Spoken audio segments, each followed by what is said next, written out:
Warning. For days, no one has seen William in town, and unease has begun to spread. There is little time left to prepare, and wasting it could mean everything is lost. They have crossed oceans, survived wars, and defied time itself. Yet now the one man who always stood unbroken may be facing a battle he cannot win. Jamie Fraser has looked death in the eye before, but this time feels different. A shadow creeps across Fraser's ridge as old enemies return, long-buried secrets awaken, and Claire begins to fear the future she has always tried to outrun. If Jamie's end is truly near, the question remains, can love rewrite fate, or has destiny already chosen its course? The morning at the ridge feels wrong from the start. The cold is unnatural, seeping deep into the bones, and the silence is worse. No birds, no wind, only restless horses, sensing what humans cannot yet see. Claire notices it first, stepping outside before sunrise, her instincts warning her of danger. Behind her, Jamie appears, weary in a way he cannot hide. Though he insists it is nothing more than old wounds troubling him, Claire sees the truth in his weakened step and sleepless eyes. Still, he refuses to rest. Troubling news arrives through the night. Armed riders have been seen moving through the jungle, burning cabins and stealing supplies. No one knows who they are, but whispers suggest something darker. Men tied to enemies who once swore revenge against Jamie Fraser. Inside, Brianna watches her father carefully, recognizing the stubborn resolve in his gaze. Roger urges caution, suggesting they gather everyone and prepare defenses. But Jamie has already decided. He will ride out and face the threat before it reaches them. Claire challenges him, her voice sharp with fear, but Jamie only answers with quiet resolve, saying that some battles must be faced even when the body is failing. His words sound too much like a farewell, and Claire cannot ignore it. As fear spreads through the settlement, families prepare for the worst. Men sharpen weapons, mothers hold their children close, and Jamie moves among them like a steady flame, offering calm where panic threatens to take hold. Yet those closest to him see the cost. Every movement brings pain. Every breath takes effort. But duty keeps him standing. Later, away from prying eyes, Claire confronts him, demanding the truth. In silence, Jamie hands her an old letter. The words chill her. Written by a man believed long dead.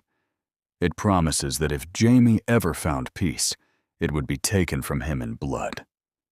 Now, with riders circling and signs of someone watching them, that threat no longer feels like a ghost story. Before Claire can respond, a gunshot cracks through the air. Chaos erupts as smoke rises beyond the trees. Jamie runs toward danger without hesitation, ignoring Claire's calls. At the tree line, guards lie wounded, and one is missing. With his dying breath, a man reveals the truth. The attacker asked for Jamie by name and demanded he come alone. This is no random raid. It is personal. Jamie steps forward, his expression hardened into that of the warrior Claire has seen survive the worst of humanity. He orders the others to stay back, preparing to face the threat alone, but Claire refuses to let him go. Before their argument can continue, a voice emerges from the woods, mocking, familiar. Stephen Bonnet steps into view, alive against all reason, his presence reopening wounds thought long healed. Behind him stands the captured guard, bloodied and barely conscious. Bonnet reveals his purpose, not land or supplies, but revenge. Years ago, Jamie took everything from him, and now he wants balance. As panic spreads with the revelation that more of Bonnet's men are hidden across the ridge, Jamie makes his choice. He will stay behind to face Bonnet, buying time for the others to save their home. Claire refuses to leave him, but the decision is taken out of their hands as violence erupts. The fight is brutal and immediate. Jamie overpowers Bonnet at first, years of rage fueling every strike, but his weakened body betrays him. A gunshot rings out, and Jamie staggers, blood spreading through his fingers. Bonnet rises, ready to deliver the final blow, until another shot echoes through the forest. Brianna stands behind him, rifle trembling, her aim true. Bonnet falls, his reign of terror finally ended. But victory comes at a cost.